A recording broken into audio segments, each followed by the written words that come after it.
Il semble que Dieu souhaite une certaine liberté sur comment distribuer l'argent reçu. Une église peut-elle avoir un conseil, qu'il s'agisse d'anciens, de diacres ou de fiduciaires, qui supervisent les décisions financières?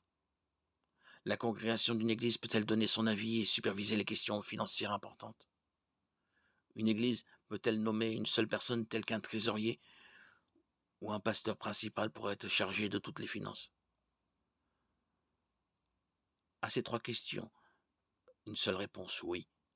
Bien que cette méthode manque de responsabilité, nous n'avons pas d'interdiction biblique claire. Bien plus important que le qui des finances de l'Église et le comment. Comment les finances de l'Église sont-elles gérées? Si les finances d'une Église sont gérées avec honnêteté, intégrité, bonne gestion et transparence, alors en fin de compte, il importe peu de savoir qui exerce la surveillance financière. Un comité peut faire un mauvais usage des finances tout autant qu'un individu. Une Église doit être extrêmement prudente quant à là où les personnes à qui elle donne le contrôle des finances.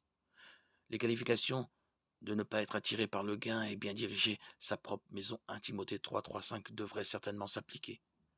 Quel que soit là où les personnes concernées, la responsabilité est cruciale. La manière dont une église gère ses finances doit être totalement transparente. Une église doit toujours être prête à démontrer que les fonds que Dieu a fournis sont gérés avec sagesse. Les scandales financiers ont détruit ou endommagé d'innombrables églises. Et dans la plupart de ces cas, il y a eu un manque de responsabilité et de transparence. Garder des reçus pour chaque graphe et chaque trombone est peut-être un peu trop. Mais une église doit absolument tenir des registres sur les sommes dépensées en salaires, avantages sociaux, services publics, entretien. Une congrégation doit pouvoir avoir une confiance absolue dans les capacités de ses dirigeants à gérer les finances de l'église avec sagesse. Que les paroles du Maître nous motivent et nous guident.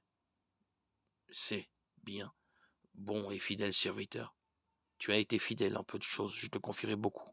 Viens, partager la joie de ton Maître. Matthieu 25, 21.